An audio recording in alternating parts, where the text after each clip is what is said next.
Assalamualaikum warahmatullahi wabarakatuh. Perkenalkan, nama saya Sarifina Fiza. Saya perwakilan dari kelompok 3 beserta dua anggota saya yang bernama Fortunella Anissa dan Selviana. Di video ini saya dan anggota saya akan menjelaskan sedikit tentang materi dari makalah kami yang berjudul riba. Nah, adapun yang akan saya jelaskan, yang pertama itu pengertian riba, yang kedua macam-macam riba, dan yang ketiga penyebab terjadinya riba. Kita masuk ke yang pertama, yaitu pengertian riba. Pengertian riba terbagi dua. Yang pertama pengertian secara bahasa, yang kedua pengertian secara istilah. Secara bahasa, riba disebut ziyadah yang berarti menambahkan atau bertambah. Sedangkan secara istilah, riba merupakan bertambahnya harta pokok atau modal secara batil. Di dalam syariat Islam, riba ini diharamkan karena bertentangan dengan sistem muamalat syariat Islam. Allah juga menegaskan dalam Quran Surat Al-Baqarah ayat 275 yang artinya orang-orang yang memakan riba tidak dapat berdiri melainkan seperti berdirinya orang-orang yang kerasukan syaitan karena gila. Yang demikian itu karena mereka berkata bahwa jual beli sama dengan riba. Padahal Allah telah menghalalkan jual beli dan mengharamkan riba. Barang siapa yang mendapat peringatan dari Tuhannya, lalu mereka berhenti, maka apa yang telah mereka peroleh dahulu menjadi urusan mereka dengan Tuhannya. Dan barang siapa yang mengulangi, maka mereka akan masuk api neraka dan mereka kekal di dalamnya. Nah, kita masuk yang kedua, yaitu macam-macam riba. Yang pertama itu ada riba fad. Riba fad adalah riba yang menukar barang dengan suatu barang lainnya dengan jenis yang sama namun kualitas yang berbeda, seperti menukar emas dengan emas, beras dengan beras, perak dengan perak, dan sebagainya. Yang kedua, ribayat. Ribayat itu adalah riba ketika seseorang membeli suatu barang namun si pembeli ini belum mendapatkan barang tersebut, tetapi dia sudah menawarkan barang yang dia beli ini kepada orang lain. Nah, selanjutnya riba nasiah. Riba nasiah ini adalah riba yang dibebankan kepada orang yang berhutang karena keterlambatan mereka dalam membayar hutang.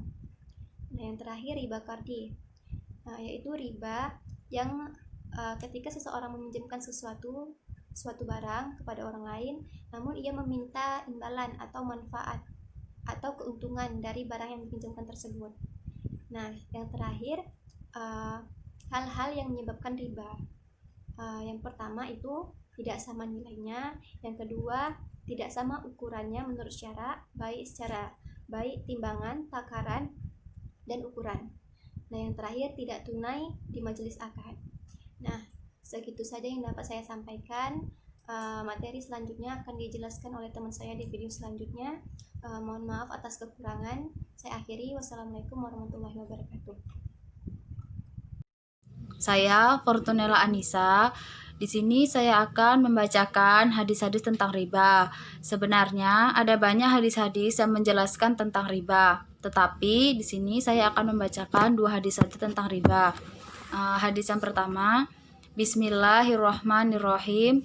La'ana Rasulullah sallallahu alaihi wasallam akila riba muwakilahu wa katibahu wa syahidaihi wa qala hum sawaun. Rasulullah Shallallahu alaihi wasallam melaknat pemakan riba atau rentenir, orang yang menyerahkan riba atau nasabah, penulis riba atau sekretaris, dan dua orang saksinya. Beliau berkata, mereka itu sama saja. Hadis riwayat Muslim nomor 1598. Lalu hadis yang kedua, Bismillahirrahmanirrahim.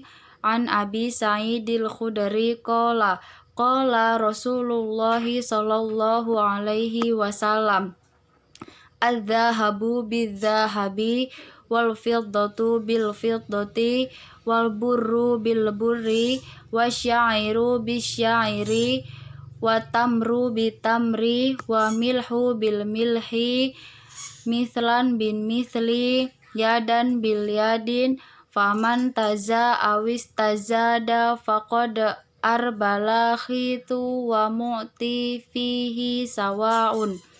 Diriwayatkan oleh Abu Sa'id Al-Khudri bahwa Rasulullah Shallallahu alaihi wasallam bersabda, Emas hendaklah dibayar dengan emas, perak dengan perak, gandum dengan gandum, tepung dengan tepung, kurma dengan kurma, garam dengan garam. Bayarannya melalui tangan ke tangan atau cash. Barang siapa memberi tambahan atau meminta tambahan, sesungguhnya ia telah melakukan riba. Pemberi dan penerima statusnya sama atau dosa. Sahih Muslim nomor 2971. Lalu ada sebab-sebab dilarangnya riba. Baik Al-Quran maupun hadis Nabi, keduanya sama-sama melarang yang namanya riba. Menurut Al-Fahri Ar-Razi, ada beberapa sebab mengapa riba dilarang dan diharamkan. Yang pertama, karena riba memungkinkan seseorang memaksakan pemilik modal dari orang lain tanpa adanya imbalan. Kemungkinan keuntungan pemilik modal di sini masih bersifat spekulasi atau belum jelas.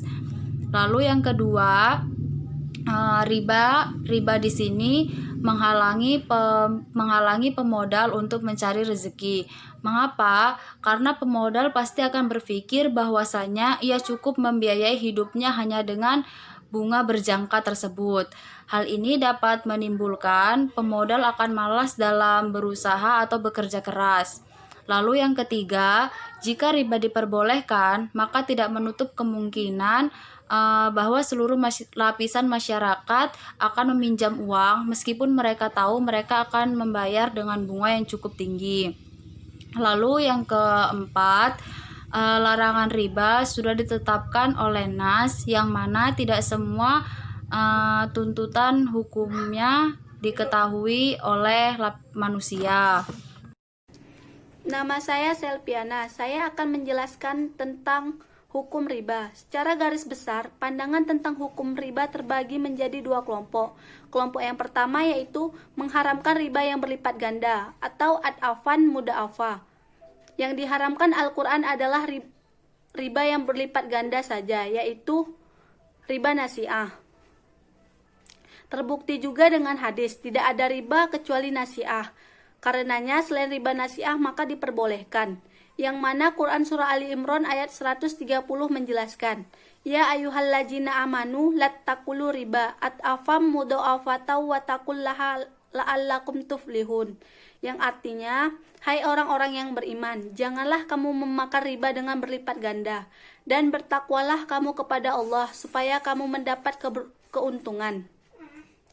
Yang dimaksud riba di sini ialah riba nasi'ah. Menurut sebagian besar ulama, bahwa riba nasi'ah itu selamanya haram, walaupun tidak berlipat ganda.